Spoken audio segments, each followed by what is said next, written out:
Hi. Hello. Okay. Allow me to teach you by teaching me.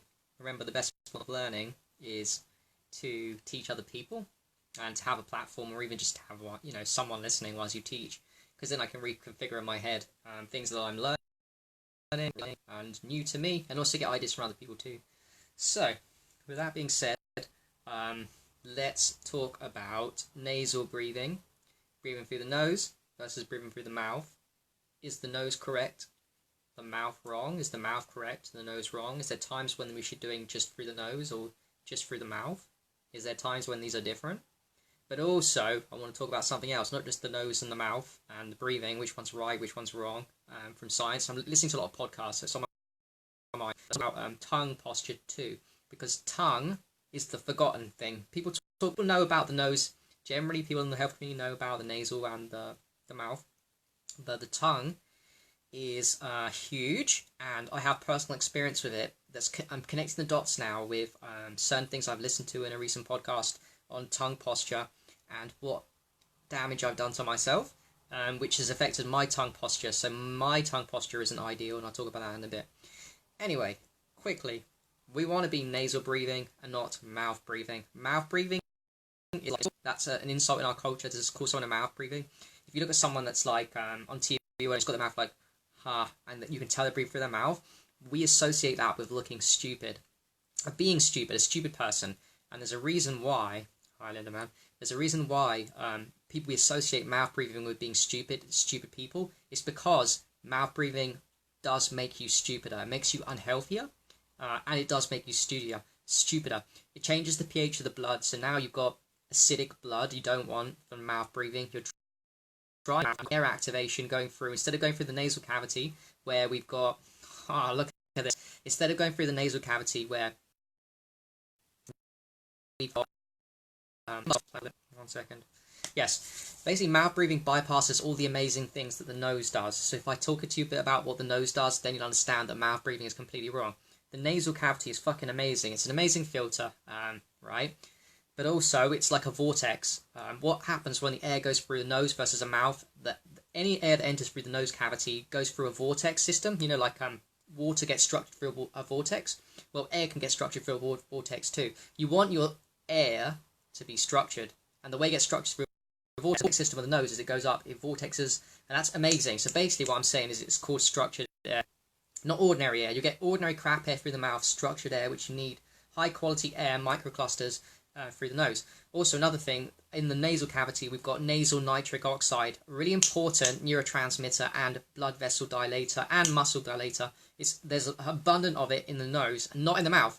So when you breathe through the mouth, you don't get produced by the body. Endogenous nitric oxide doesn't get activated from the mouth, it only gets activated from the nose. It's abundant in the, and as soon as the air hits it, the nitric oxide joins with the air, and then the nitric oxide goes down and it hits the lungs, and then it starts dilating and relaxing you. That's one of its primary activations. Nitric oxide dilates the blood vessels and the muscles of the body, so it dilates and relaxes you, calms you down. So when you breathe through the nose, funny enough, you feel calmer and less stressed. One of the many reasons, one of the huge reasons though, is nitric oxide. You're dumping a load of the nasal nitric oxide from where it just gets stayed. If you breathe through the mouth, it just is useless.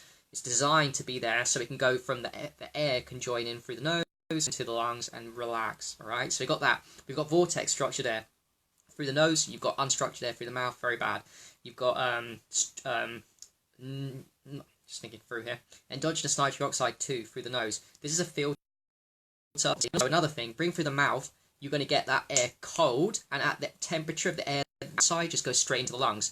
But what the nose does is it filters the air, but it also changes the temperature.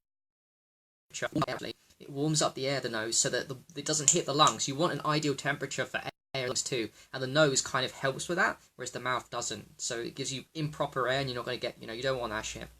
Now, when you breathe through the nose, you're going to have nice the pH of the blood. The pH of the blood is important, right? Then if you believe in Dr. Moore's acidosis, if you believe in Dr. Otto Warburg's, cancer is acidic and all this stuff, which I kind of do too, although I'm not in it, I understand that theory.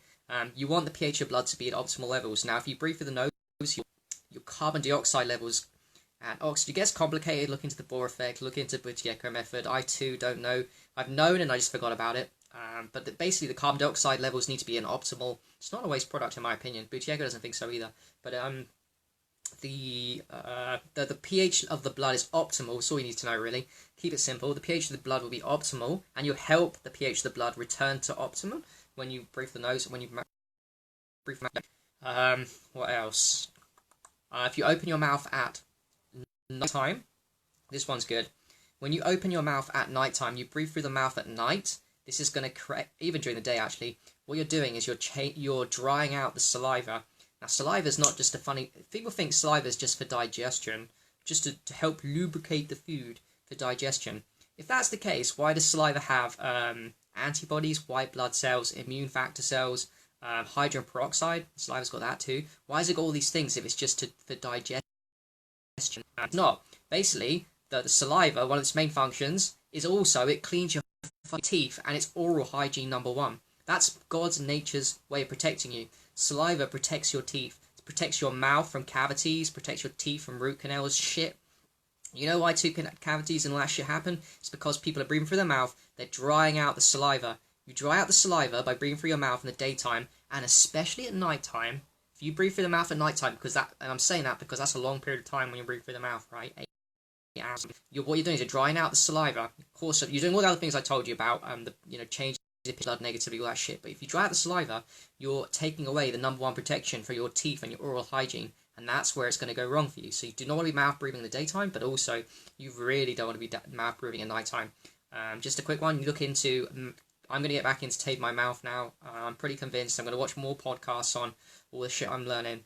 But yeah, taping through the mouth is a great hack for forcing the body to breathe through the nose at the key time when you want to be breathing through. This is one time where we can just shut the mouth, tape with cheap tape, and that'll sort that out. Okay, I think that's it on mouth and nose. I want to talk about tongue quickly. Is there anything else I missed off with mouth? I don't think so. Okay, so tongue posture affects. This is key. This is for me because my tongue posture is awful. Right, the tongue, depending on what we've been through, trauma last year, and if you like most people eat junk food or whatever, most people, the ideal place the tongue needs to be relaxed, and I've got a funny feeling that most people don't have their tongue position in the correct position, and I mean this even in the health community. Forget about outside, I'm not going to diss people outside, they've got no chance. I think most people in the health community, including myself, have the wrong and proper tongue position naturally. Your tongue should naturally sit and rest at the upper palate. At the top, at a bit of your teeth, right? It should naturally rest at the top. Now, I'm willing to bet most of you guys, including myself on this, do not have their tongue resting at the top. Now, this is because of a million things: eating wrong food, stress, we've not been told, we've been breathing through the mouth our lifetimes and all that shit. So, most of us don't. However, this is where we come in. We can practice it. Cheers, Andrew. Appreciate the I'm just learning myself.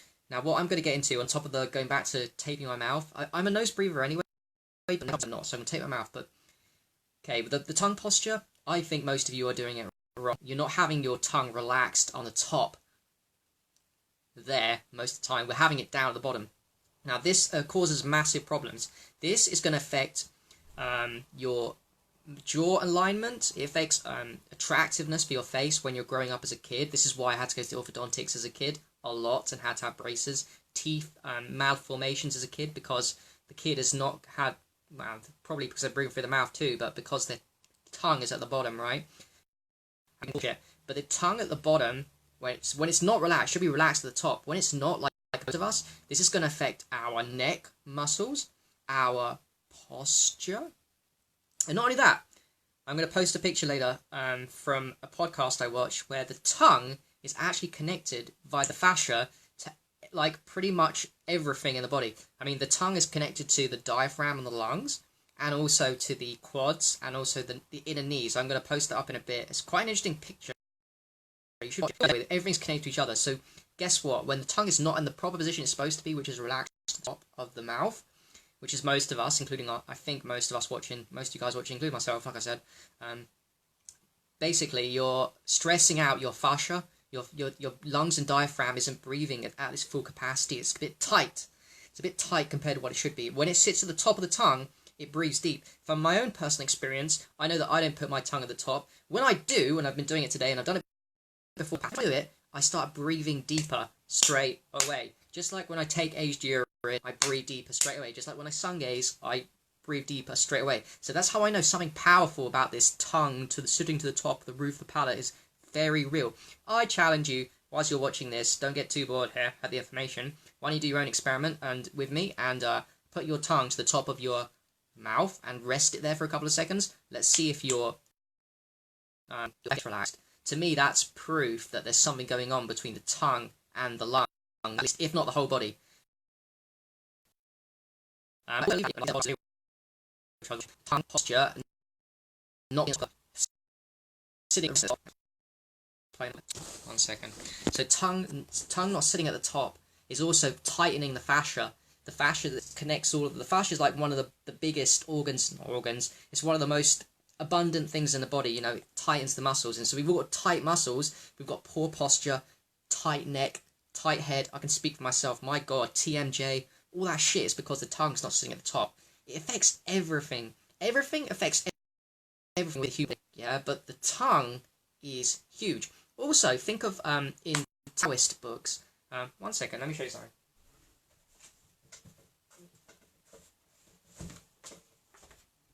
Right. Think of Taoist books when they have pictures like this, and you want the Kundalini circulating the entire spiritual body. Look at the back, the spine is straight, yeah? And I've seen pictures like this on the internet, and people telling you how to activate, you know, these sexual energies, or even your own energy, not even with a partner. Now, they always tell you in the videos, put the tongue to the top of the roof of the mouth. The reason why is because that's what it was designed to do. We've just forgotten how to do it, because it's not natural for most of us to relax. Relaxed. I think we should practice it, obviously, but hopefully there'll be a point in the future, I'll speak for myself, where I can actually get my tongue back from all the damage it's been caused to sit at the top of the roof, at the top of the tongue, at the roof palate, because it's not at the moment. I have to do it consciously, and do you know what? It's really hard for me, it's painful. It's like working out a muscle, because I've hardly used it, and because I know that I've never been doing this, because it actually hurts my muscles. It actually hurts, and my teeth clench whilst they're at the top, and I've got to relax it. It's a huge topic, let's not exaggerate. The only problem with this topic is it does require work. I don't mean the sealing of the mouth at night time and the conscious awareness to shut your mouth. That's not hard. What I reckon is going to be hard for all of us, including myself. I try and master this. I've got to, because I'm into health, and I think it's going to be a game changer personally, because I know that I'm just so far off tongue to the roof. I think that's the one that's going to be hard to do. I'm talking about all the time. I'm going to try and get my tongue relaxed and resting at the top. That's important. My position now, I'm going to do it in spates, and yeah, like I said, it's going to make you breathe deeper straight away. If you've done the experiment, try it now. Put your tongue to the roof of the mouth, a couple of seconds hold, you'll breathe deeper. Also, I heard on the podcast that it make people getting tingly sensations. It all makes sense to me. It all adds up, but the tongue needs to be relaxed for the Kundalini to circulate around the body effectively. When the tongue is stressed, it affects every single little system of the body. Right? It's crazy how everything's connected. And speaking of connectivity, if you want to go quickly on the teeth, if you believe in Chinese meridian system, each tooth is connected to an organ of the body.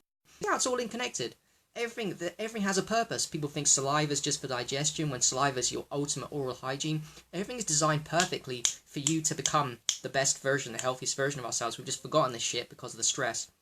And tongue to the roof is important. So what I'm going to do is going to put seal tape again every night on my mouth, and get back into making sure, even though I think I do, make sure I nose breathe, but also in the day and just before I go to bed at night, I just spend a lot more time putting my tongue to the roof and working that muscle and relaxing my system and improving my posture and doing all this shit. It's crazy what you do with just one thing called the tongue.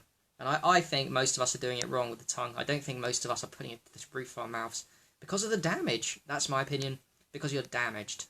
And everyone's damaged in this matrix, right? And no one's told us the right way to do shit. So try it out. I can't, James. Can't, not on this one, unfortunately, bro. So yeah, that's it. Mouth breathing? Nah. An emergency's fine. When you're exercising hard, but you know to breathe through the nose. I go back to the video, I run through the main benefits that I can remember from nasal breathing, but also tongue posture and work out that tongue. It's a muscle at the end of the day, and it's going to affect everything. And I'm going to post up too my picture on how the tongue affects the fascia and the lungs, the diaphragm, and the quads, like I said, and the feet. It's all connected, man. The tongue is the one. The tongue is the bias, the one, the center. Yeah. When it gets to the top of the mouth, the kundalini can flow and you can have magic. You can experience magic. Alright, cheers. Thank you very much for watching, whoever's watching, and have a good day. Take it easy. Good night.